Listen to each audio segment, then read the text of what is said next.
పడి చస్తున్నారు. చచ్చినా మీ మీదే పడతానంటున్నారు. మీరు అనండి అంతే. ఆయనకి ఈ విషయం తెలిస్తే ఏం జరుగుతుందో తెలుసా? కొన్ని రోజులు బాధపడతాడు, తర్వాత అనే అడ్జస్ట్ అయిపోతాడు.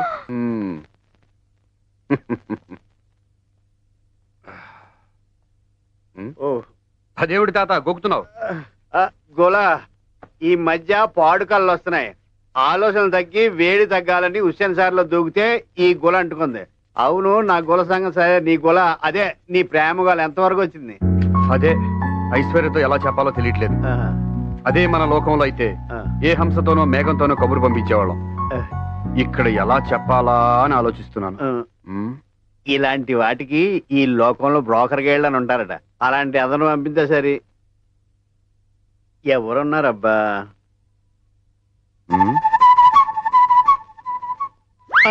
అలా చూస్తున్నాడు బ్రోకర్ గారిని చూసినట్టు. ఆ బ్రోకర్ పనేదో నువ్వే చేయొచ్చుగా. నీ ఏమా నాకే పెట్టు. నా ఫేసు బ్రోకర్ గారి ఫేస్ లాగా కనిపిస్తుందా? అయినా గోక్కున్నాను తేలిగ్గా చెప్పేశావు.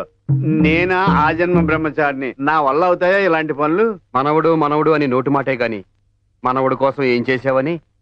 అయినా నువ్వు ఆ పని మనిషిని గోకిన విషయం నాకు తెలియదా ఏమి? అబ్బో, గోకేనంతే, ఇంకా ఏమి?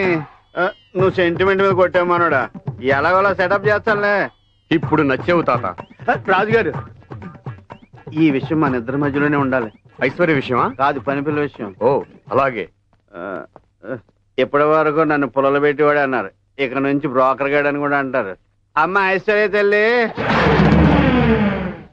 మిత్రుడి ప్రేమ సందేశం ఎలా చెప్తావో నేను చూస్తాగా. అయ్యో,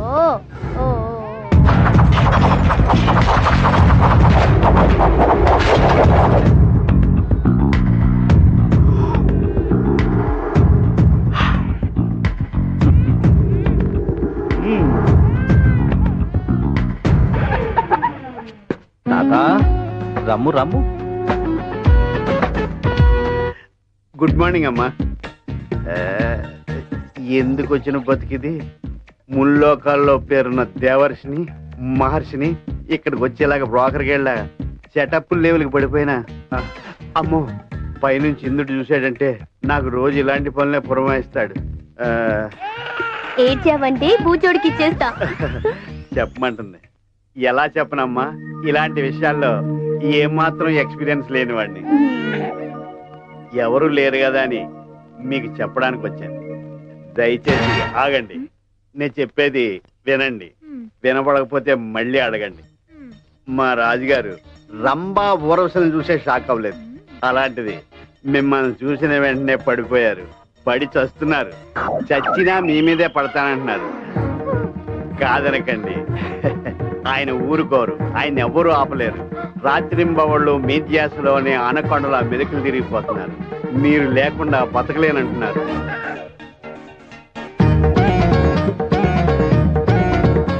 నరకయాతన అనుభవిస్తున్నారు. మీతో చెప్పుకోలేక కేబుల్ కనెక్షన్ లా మీ ఇద్దరికి కనెక్షన్ కలపమని నన్ను పంపించారు. మీరు టీవీ అయితే ఆయన రిమోట్, మీరు సెల్ అయితే ఆయన ఛార్జర్. కాబట్టి మీరు ఒప్పుకుంటే నవ్వండి, లేదంటే కోప్పడకండి.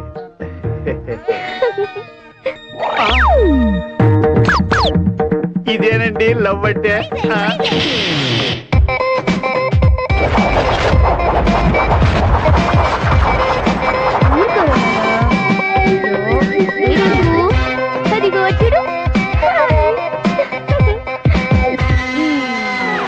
ఇంక నీదే ఆలస్యం. అర్జెంట్ గా వెళ్ళి వాళ్ళ అమ్మని లైన్ లో పెట్టి. నేను అనేది ఐశ్వర్యకి అంతా చెప్పేశాను కదా. ఐశ్వర్య అమ్మ దగ్గరికి వెళ్ళి ఐశ్వర్యకి నాకు పెళ్లి చేయండి అని అడుగు. అసలు నువ్వు ఐశ్వర్యకి ఏం చెప్పావు? తనేం చెప్పింది? నేను చెప్పిందంతా విని మందార పూల నవ్వింది. నవ్విందా? తాత, నీ మేలు మర్చిపోలేను. వస్తాను. భూలోకంలో నాలాంటి లవర్స్ చాలా మంది ఉన్నారు. పాపం వాళ్ళందరూ పెద్దవాళ్ళకి చెప్పుకోలేక చాలా ఇబ్బంది పడుతున్నారు. ఉన్న 4 రోజులు ఆ పనిలో ఉంటారు.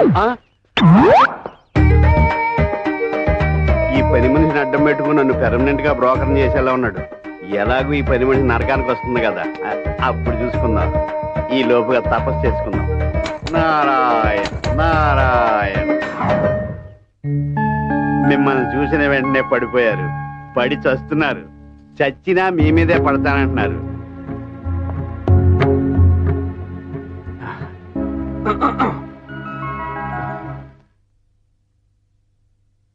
ఆ,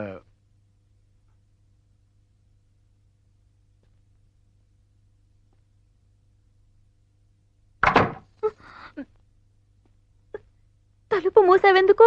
ఆ, ఈ విషయం మన మధ్యనే ఉండాలని, ఏంటి నువ్వు అనేది? మనసులో మాట డైరెక్ట్ గా చెప్పేయాలని. కంగారు పడకండి. ఆ, ప్రేమంటే ఏంటో, అది ఎంత పవర్ఫుల్లో ఆ, ఆ, ఇక్కడికి వచ్చాకే తెలిసింది. అలాంటి ప్రేమని పైకి చెప్పకుండా లోపల దాచుకోవటం పొరపాటు. అందుకే అది వ్యక్తం చేయడానికి వచ్చాను. ఇది చాలా తప్పయ్యా. ఓ మానవమూర్తిని ఇష్టపడడం కావాలనుకోవడం తప్పెలా అవుతుందండి? లోకం దృష్టిలో ఇది చాలా తప్పు. ఆపండి. ప్రేమంటే నేరంగా ఘోరంగా భావించే ఈ లోకాన్ని నేను పట్టించుకోనండి. మీరు ఊహానండి, అంతే ఆ, అంతే. మా ఆయనకి ఈ విషయం తెలిస్తే ఏం జరుగుతుందో తెలుసా? ఏమవుతుందండి? ఏమవుతుంది? ధైర్యంగా ఉన్న విషయం చెప్పేద్దాం. కొన్ని రోజులు బాధపడతాడు, తర్వాత అనే అడ్జస్ట్ అయిపోతాడు. పోతే పోయిందిలే అని. అయినా ఇద్దరం ఇష్టపడ్డాక ఒకళ్ళ గురించి పట్టించుకోవాల్సిన అవసరం ఏంటి?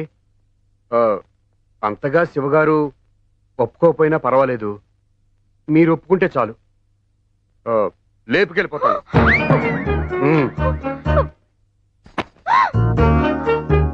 నువ్వు చేస్తుంది మహాపాపం. మర్యాదగా వదులు.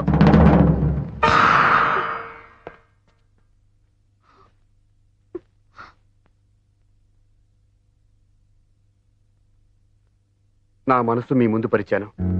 మీరు దయ తెలిస్తే నేను ధన్యుణ్ణవుతాను. అర్థం చేసుకోండి.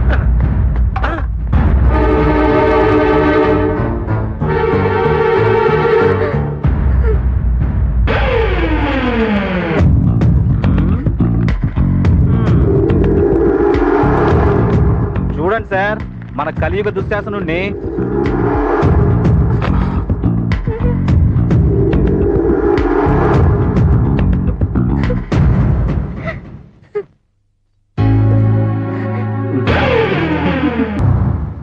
చూసినవన్నీ నిజాలు కావమ్మా.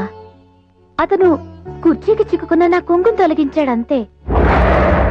అంతే నువ్వు చెప్తే మాత్రం తను ఎందుకు నమ్మాలి? ఎందుకు నమ్మాలా? సిన్సియర్ గా తన మనసులో మాట మీ అమ్మకు నాకు చెప్పినందుకు. ఐషు, నువ్వు ప్రేమించిన మనిషి తప్పకుండా మంచివాడు, నీకు తగినవాడు అని మా నమ్మకం. నీపై వాళ్లకున్న నమ్మకానికి, ఐశ్వర్య ప్రేమకి ఇక ఫుల్ స్టాపే. ఇకపై నీ మొహం చూడదు, నిన్ను కలవదు. ఒక్కసారి నువ్వు అతన్ని కలిసి మాట్లాడితే నీ అనుమానాలన్నీ తీరిపోతాయి. నా మాట విని తల్లి. వినను, నువ్వేం చెప్పినా వినను. ఆమె మెళ్ళో రుద్రాక్షం తీయిస్తాను, ప్రాణం పోయేలా చేస్తాను. మీరు చెప్పినట్టే అన్నీ చేస్తాను. ఇప్పుడే వెళ్ళి రాజుని కలుస్తాను. నువ్వెన్ని కుతంత్రాలు పన్నినా ఐశ్వర్య ప్రాణాలు తీయటం నీ వల్ల కాని పని. నా వల్ల కాకపోతే మరొకరి వల్ల అవుతుంది.